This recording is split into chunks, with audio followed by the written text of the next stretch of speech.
Welcome student, I am Ganeshan.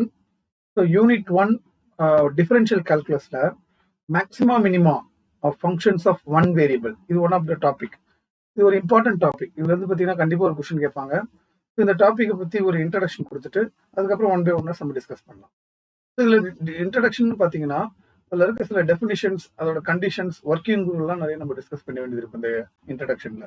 சரிங்களா? So ஒரு ஃபங்க்ஷனை வந்து மேக்ஸிமமா மினிமமா அப்படின்னு செக் பண்ண போறோம். ஸோ எதை மாதிரி ஃபங்க்ஷன்ஸை பார்க்க போறோம்னா அது எல்லாமே சிங்கிள் வேரியபிள், ஒன் வேரியபிள் ஃபங்க்ஷனை தான் நம்ம டிஸ்கஸ் பண்ண போறோம். That mean the function is given by y is equal to f of x. So f of x என்று கொடுத்துருக்க அந்த ஃபங்க்ஷன் தான் அந்த ஃபங்க்ஷனோட மேக்ஸிமம் மினிமம் நம்ம டிஸ்கஸ் பண்ண போறோம். சரி, அதுக்கு தேவையான ரெக்வயர்ட் டெஃபினிஷன் பார்த்தீங்கன்னா ஃபர்ஸ்ட் கிரிட்டிக்கல் நம்பர் அப்படின்னு சொல்லிட்டு ஒன்று இருக்கு. அதுல இருந்து ஒன் பை ஒன்னா நம்ம டிஸ்கஸ் பண்ண வேண்டியது இருக்கும். அதை பத்தி ஓகே, இது பார்த்தீங்கன்னா கிரிட்டிக்கல் நம்பர். ஒரு ஃபங்க்ஷனோட கிரிட்டிக்கல் நம்பர், அதாவது ஏன்றது ஒரு கிரிட்டிக்கல் நம்பரா இருந்தா அதாவது f dash of a வந்து 0 ஆயிடும். ஸோ இதுதான் வந்து ஒரு ப்ராப்பர் டெஃபினிஷன். பட் நம்ம அதோட டெஃபினிஷன் முக்கியமா தேவையில்லை.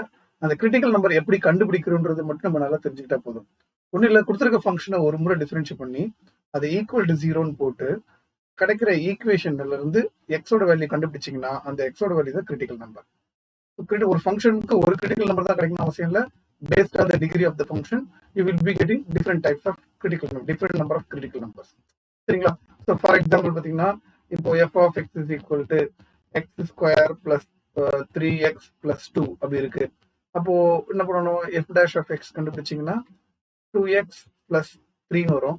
அந்த f dash of 0ன்னு போட்டு அதுல இருந்து x ஓட வேல்யூ கண்டுபிடிச்சிங்கன்னா -3/2. ஸோ இதுதான் கிரிட்டிக்கல் நம்பர். இது மாதிரி ஒரு கொடுத்துருக்க ஃபங்க்ஷனை ஒரு முறை டிஃபரன்ஷியேட் பண்ணி ஈக்குவல் டு 0 போட்டு எக்ஸை கண்டுபிடிக்கிறதுக்கு பேர் தான் கிரிட்டிக்கல் நம்பர். சரிங்களா? அடுத்தது increasing decreasing of a function பார்க்கலாம். ஒரு ஃபங்க்ஷன் வந்து எந்த இன்டர்வல்ல இன்க்ரீஸ் ஆகுது, எந்த இன்டர்வல்ல டிக்ரீஸ் ஆகுதுன்றத பத்தி நம்ம டிஸ்கஸ் பண்றது. பார்த்தீங்கன்னா எஃப் பி எ ஃபங்க்ஷன் இந்த இன்டர்வல் ஏ டு பி, இந்த இன்டர்வல்ல வந்து பார்த்தீங்கன்னா ஃபங்க்ஷன் இன்க்ரீஸா இருக்கணும்னா அது ஃபர்ஸ்ட் டெரிவேட்டிவ் வந்து கிரேட்டர் தென் 0 பாசிட்டிவ் இருக்கணும். அதே வந்து அந்த இன்டர்வல்ல ஃபர்ஸ்ட் டெரிவேட்டிவ் நெகட்டிவா இருந்துச்சுன்னா டிக்ரீசிங். ஸோ இது ஒரு ப்ராப்பர் டெஃபினிஷன். பட் இது வந்து நம்ம ஒரு சம்மில் எப்படி நம்ம டிஸ்கஸ் பண்றது அப்படின்னு பார்த்தீங்கன்னா இப்போ இன்க்ரீசிங் டிக்ரீசிங்ல ஃபர்ஸ்ட் கொடுத்துருக்க function y is equal to f of x கொடுத்துருக்காங்கன்னு வச்சுங்களேன். அதுல இருந்து நம்ம கிரிட்டிக்கல் நம்பர் கண்டுபிடிக்கணும். ஸோ கிரிட்டிக்கல் நம்பர் எப்படி கண்டுபிடிக்கணும்ன்ற ஆல்ரெடி சொல்லிட்டேன். ஃபர்ஸ்ட் டெரிவேட்டிவ் ஈக்குவல் டு 0ன்னு போட்டு எக்ஸோட வேல்யூ கண்டுபிடிக்கிறது கிரிட்டிக்கல் நம்பர். சரி, இப்போ இந்த கிரிட்டிக்கல் நம்பர் நம்மளுக்கு கொடுத்துருக்க ஃபங்க்ஷனுக்கு ஏற்ற மாதிரி ஒரு நம்பர் வரலாம், இல்லை 2, 3 எவ்வளோ வேணா வரலாம். Suppose if you are getting 2 critical numbers ஏ பின்ற 2 கிரிட்டிக்கல் நம்பர் கிடைச்சதுன்னா நீங்க இன்டர்வல் வந்து இப்படி பிரிக்கணும். இங்க ஏ இங்க பி அப்படின்னு சொல்லி இந்த சைடு -∞, இந்த சைடு +∞. ஸோ நீங்க வந்து 2 கிரிட்டிக்கல் நம்பர்ஸ் இருந்ததுன்னா இங்க உங்களுக்கு 2 கிரிட்டிக்கல் நம்பர்ஸ் கிடைச்சதுன்னா you will be getting 3 intervals. இது ஒரு இன்டர்வல், இது ஒரு இன்டர்வல், இது ஒரு interval. So based on the interval, first interval -∞ to a, second interval a to b, third interval b to ∞. இது மாதிரி இன்டர்வலை பிரிச்சுக்கணும். பிரிச்சுட்டு அதை f dash of xல சப்ஸ்டியூட் பண்ணணும். அதாவது எப்படின்னா இந்த இன்டர்வலுக்குள்ள ஏதாவது ஒரு வேல்யூ எடுத்து f dash of xல சப்ஸ்டியூட் பண்ணணும். அப்படி சப்ஸ்டியூட் பண்ணும்போது உங்களுக்கு நெகட்டிவ் வந்தா டிக்ரீசிங், பாசிட்டிவ் வந்தா இன்க்ரீசிங், அகைன் நெகட்டிவ் வந்துச்சுன்னா டிக்ரீசிங். இவ்வளவுதான் லாஜிக். ஸோ எந்த இன்டர்வல்ல ஃபங்க்ஷன் இன்க்ரீஸ் ஆகுது டிக்ரீஸ் ஆகுதுன்னு தெரிஞ்சுக்கணும்னா இப்போ நான் சொன்ன இந்த விஷயத்தை மட்டும் கிளியரா புரிஞ்சுக்கிட்டீங்கன்னா போதும். கிடைச்ச கிரிட்டிக்கல் நம்பரை வச்சு இன்டர்வல் ஃபார்ம் பண்ணணும்.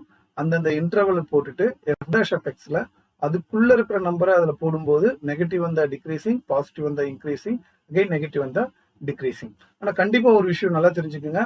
முதல்ல அது மைனஸ் வந்தா அடுத்தது பிளஸ் மைனஸ் அப்படிதான் போகும். இல்ல ஒருவேளை பிளஸ் வந்தா மைனஸ் பிளஸ் அப்படி மாறி தான் போகும். கண்டினியூஸ் எல்லாம் வராது. ஸோ இப்படிதான் கொடுத்துருக்க ஃபங்க்ஷன் எந்த இன்டர்வல்ல இன்க்ரீஸா இருக்கு டிக்ரீஸா இருக்குன்றதை நம்ம செக் பண்ணலாம். ஓகே, அடுத்தது பார்த்தீங்கன்னா maxima and minima by first derivative test.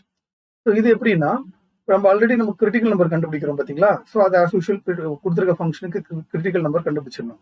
So இந்த கிரிட்டிக்கல் நம்பர் வச்சு அந்த பாயிண்ட்ல இது மேக்ஸிமமா மினிமமானு ஃபர்ஸ்ட் டெரிவேட்டிவ் வச்சு செக் பண்ணணும். எப்படின்னா இந்த f dash of x value பாசிட்டிவ்ல இருந்து நெகட்டிவ் சேஞ்ச் ஆச்சுன்னா அந்த பாயிண்ட்ல அது மேக்ஸிமம்னு அர்த்தம். அதுவே நெகட்டிவ் டு பாசிட்டிவ் ஆச்சுன்னா அது மினிமம்னு அர்த்தம். ரொம்ப முக்கியமான விஷயம், பாசிட்டிவ் டு நெகட்டிவ் அப்படின்னு போச்சுன்னா மேக்ஸிமம், நெகட்டிவ் டு பாசிட்டிவ் போச்சுன்னா மினிமம் அந்த பாயிண்ட். ஃபார் எக்ஸாம்பிள் இப்போ மேல நான் சொன்ன பார்த்தீங்களா, இந்த லாஜிக் தான் அது. இப்போ நெகட்டிவ்ல இருந்து இந்த இடத்துல எப்படி நடக்குது பாருங்க, நெகட்டிவ்ல இருந்து பாசிட்டிவ்க்கு போகுது. அப்போ இந்த பாயிண்ட்ல இது மினிமம் அப்படின்னு அர்த்தம். Function is minimum at x equal to a. அதுவே இந்த இடத்துல பாருங்க, பாசிட்டிவ்ல இருந்து நெகட்டிவ் போகுது. அப்போ பின்ற பாயிண்ட்ல தான் அது நடக்குது. ஸோ அப்போ maximum at x equal to B. So இதுதான் லாஜிக். அந்த டேபிள்ல இருந்து நம்ம கண்டுபிடிச்சிடலாம். நெகட்டிவ்ல இருந்து பாசிட்டிவ் போச்சுன்னா மினிமம், பாசிட்டிவ்ல இருந்து நெகட்டிவ் போச்சுன்னா அது மேக்சிமம் அப்படின்னு நம்ம சொல்லலாம். ஓகே, இப்போ பாத்தீங்கன்னா அதுதான் அந்த இதை வந்து இது ப்ராப்பரா சிம்பிளா சொல்றதா இருந்து இப்படி பண்ணிக்கலாம் பாருங்க. Maxima and minimum by first derivative test வந்து f of x changes positive to negative maxima, negative to positive minima. So இதை மட்டும் நீங்க சிம்பிளா அதை பைகட் பண்ணி வச்சுக்கிட்டீங்கன்னா போதும். நம்ம சம் போடும்போது இந்த லாஜிக் தான் யூஸ் பண்ண போறோம். ஸோ அடுத்தது maxima and minima by second derivative test. இது பார்த்தீங்கன்னா அதே மாதிரி ஆஸ் யூஷுவல் கிரிட்டிக்கல் பாயிண்ட் கண்டுபிடிக்கணும். அதாவது critical number or critical point எல்லாம் சேம் தான். ஸோ அதை கண்டுபிடிச்ச பிறகு அந்த பாயிண்ட்டை செகண்ட் டெரிவேட்டிவ்ல சப்ஸ்டிட் பண்ணணும். அது லெஸ் தென் 0 இருந்தா மேக்ஸிமா, கிரேட்டர் தென் 0 இருந்தா மினிமா. அப்படியே உல்டா, அதாவது லெஸ் தென் 0னா மைனஸ்ல வரும், லெஸ் தென் 0 இருந்தா மேக்ஸிமம், கிரேட்டர் தென் 0 இருந்தா மினிமம். ஸோ இதுதான் வந்து அந்த செகண்ட் டெரிவேட்டிவ் டெஸ்டோட கான்செப்ட். ரொம்ப ஈஸி, செகண்ட் டெரிவேட்டிவ் தான். சரிங்களா? இதனால பாத்துங்க, அதான் அது கொஞ்சம் எழுதி காமிச்சிருக்கேன். இதுல செகண்ட் டெரிவேட்டிவ்ல அந்த பாயிண்ட் போடும்போது லெஸ் தென் 0 வந்தா மேக்ஸிமம், கிரேட்டர் தென் 0 வந்தா மினிமம். இவ்வளவுதான் செகண்ட் டெரிவேட்டிவ் டெஸ்ட். இப்போ அடுத்தது என்னன்னா கான்கேவிட்டி டெஸ்ட் பார்ப்போம். கான்கேவிட்டி டெஸ்ட்னா என்ன? கான்கேவ்னா என்ன அர்த்தம்? குழிவுன்னு சொல்லுவாங்க. பொதுவாக ஒரு கர்வு பாத்தீங்கன்னா இது மாதிரி பெண்ட் ஆகிட்டே போகும். இப்போ கான்கேவ்ன்றது குழிவு. இப்போ இந்த குழிவு, இந்த பள்ளம்ன்றது பாத்தீங்கன்னா கீழ் நோக்கி இருக்கு, இந்த பள்ளம் வந்து மேல் நோக்கி இருக்கு. அதாவது கான்கேவ் டவுன், கான்கேவ் அப். இப்போ ஒரு கர்வ்ல எந்த இன்டர்வல்ல கான்கேவ் டவுன் இருக்கு, எந்த இன்டர்வல்ல கான்கேவ் அப் இருக்கு அப்படின்றத டிஸ்கஸ் பண்றது இந்த டாபிக். ஃபார் எக்ஸாம்பிள், இப்போ இந்த இடத்துல பாயிண்ட் 1 இருக்கு, இந்த இடத்துல பாயிண்ட் 2 இருக்கு, இந்த இடத்துல 3 இருக்கு, அப்படி இந்த இடத்துல 4 இருக்குன்னு வச்சுக்கலாம். அப்போ 1 to 2ல கான்கேவ் டவுன், 2 to 4ல கான்கேவ் அப், 3 to 4ல கான்கேவ் டவுன். ஸோ இது மாதிரி அந்த இன்டர்வல்ல கான்கேவ் அப்பா டவுனான்றதை டிஸ்கஸ் பண்றதா இந்த டாபிக். சரி, இப்போ அதோட எப்படி ஒர்க் அவுட் பண்றதுன்றத அந்த ஒர்க்கிங் ரூல் மாதிரி கொடுத்துருக்க பாருங்க. அதாவது f of x வந்து டபுள் டிஃபரன்ஷியபிளா இருக்கணும் இன் தட் இன்டர்வல். இப்போ அந்த பர்டிகுலர் இன்டர்வல்குள்ள செகண்ட் டெரிவேட்டிவ் பாசிட்டிவா இருந்துச்சுன்னா கான்கேவ் அப்வர்ட். அதுவே செகண்ட் டெரிவேட்டிவ் அந்த இன்டர்வல்குள்ள லெஸ் தென் 0 நெகட்டிவா இருந்துச்சுன்னா கான்கேவ் டவுன்வர்ட். அவ்வளவுதான், முடிஞ்சு போச்சு. Very simple. அதை சிம்பிளா, இது ப்ராப்பர் டெஃபினிஷன். இப்போ உங்களுக்கு சிம்பிளா புரியுற மாதிரி இங்க கொடுத்துருக்கேன் பாருங்க. என்ன சொல்லியிருக்காங்க? f of x வந்து டபுள் டிஃபரன்ஷியபிள் இந்த இன்டர்வல். அந்த இன்டர்வல்ல டபுள் டேஷ் ஆஃப் எக்ஸ் வந்து கிரேட்டர் தென் 0 இருந்துச்சுன்னா கான்கேவ் அப்வர்ட். அதுவே லெஸ் தென் 0 இருந்தா கான்கேவ் டவுன்வர்ட். அவ்வளவுதான், முடிஞ்சு போச்சு. இந்த ரூலை ஃபாலோ பண்ணிக்கலாம். இப்போ அடுத்தது நம்ம பார்க்க வேண்டியது பாயிண்ட் ஆஃப் இன்ஃப்ளெக்ஷன்.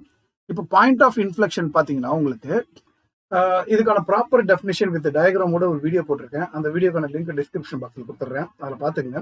இதுல நான் ஜஸ்ட் ஒர்க்கிங் ரூல் மாதிரி தான் சொல்றேன், வேற ஒன்றும் பெருசா சொல்ல போறது இல்லை. பொதுவாக பாயிண்ட் ஆஃப் இன்ஃப்ளெக்ஷன்ன்றது என்னன்னா, ஒரு கான்கேவ் டவுன் அப்படி இருக்கிற ஒரு கர்வு டக்குன்னு கான்கேவ் அப்பா மாறுது. அப்ப எந்த பாயிண்ட்ல அது மாறுதுன்றத பொறுத்து இருக்குல்ல, அந்த பாயிண்ட் தான் பாயிண்ட் ஆஃப் இன்ஃப்ளெக்ஷன் அப்படின்னு நம்ம சொல்லுவோம். ஓகேங்களா? சரி, இப்போ இந்த பாயிண்ட்டை கண்டுபிடிக்கிறது தான் பாயிண்ட் ஆஃப் இன்ஃப்ளெக்ஷன். அது எப்படி கண்டுபிடிக்கணும்ன்றது ரூல் வந்து நான் இங்க கொடுத்துருக்காங்க பாருங்க. என்னன்னா, செகண்ட் டெரிவேட்டிவ் ஈக்குவல் டு 0 போட்டு எக்ஸோட வேல்யூ கண்டுபிடிக்கணும். கண்டுபிடிச்ச எக்ஸ் வேல்யூ கொண்டு போயிட்டு கொடுத்துருக்க function f of x substitute பண்ணா அந்த வேல்யூ இந்த வேல்யூ சேர்த்து எழுதுறதுக்கு பேர் தான் பாயிண்ட் ஆஃப் இன்ஃப்ளெக்ஷன். இப்போ point of inflection one of the point. அந்த பாயிண்ட்டை கண்டுபிடிக்கிறதுக்கு செகண்ட் டெரிவேட்டிவ் ஈக்குவல் டு 0 போட்டு எக்ஸை கண்டுபிடிங்க. கண்டுபிடிச்ச எக்ஸை f of x சப்ஸ்டியூட் பண்ணி a, f of a எழுதுனீங்கன்னா அதுதான் பாயிண்ட் ஆஃப் இன்ஃப்ளெக்ஷன். ஓகேங்களா?